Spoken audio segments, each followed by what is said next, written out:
Hello out there, I'm the oldest nerd.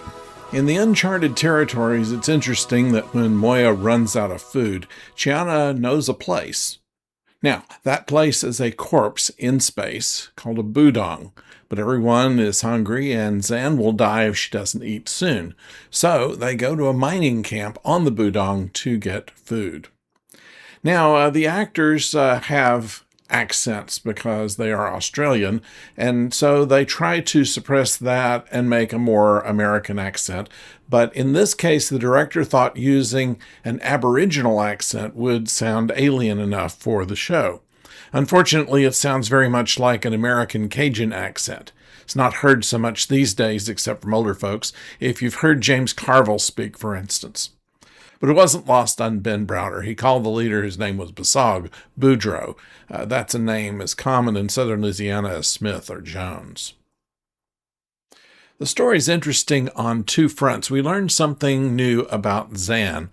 When she's starving, she becomes hostile and delusional, and then emits spores, which causes organic creatures to die of allergies, and then she can eat them. This, of course, causes problems with Moya. We can also fill in a few more gaps about Chiana. She and her brother lived in this camp. She had a close friend, Altana, and she had a love interest that she robbed and abandoned. And the people are more like her and Rigel than anywhere else they've been. They seem to have little against Chiana, although Rigel loses his favorite game by being out-cheated, and he's sent to the mines.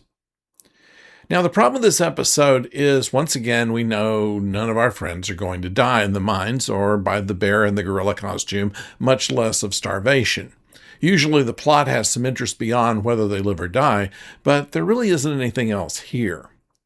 It's more interesting on board Moya, great acting by Virginia Hay and Claudia Black, but the idea of how far they will go to avoid starvation is really not addressed. It could have been a unique story with all kinds of possibilities, but alas, it's simply, will they save Zan on time?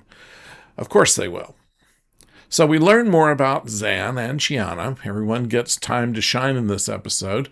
We never see any kind of settlement that resembles a mining camp. It's kind of suggested in Altana's place. Otherwise, it's just kind of random props in an area that looks like an open area.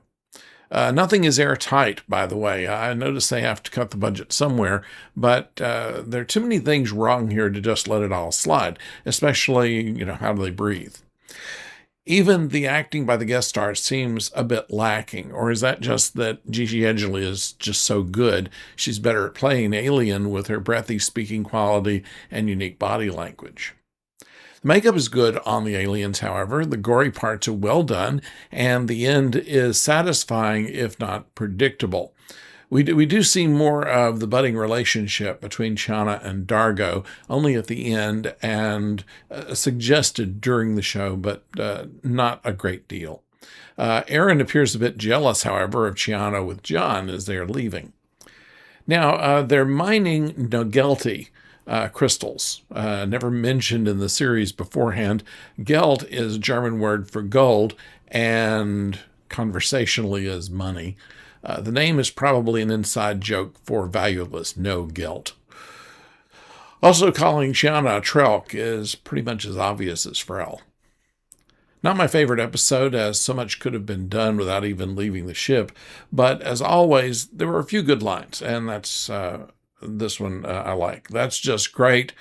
I get to stay on board with the blooming blue bush, and you get to play. We're not going to have any talking movies this week, but I'll be back on Friday with a review of Strange New Worlds, the Griffin Incident. So until then, thank you for joining us. Don't forget to subscribe, and don't go far.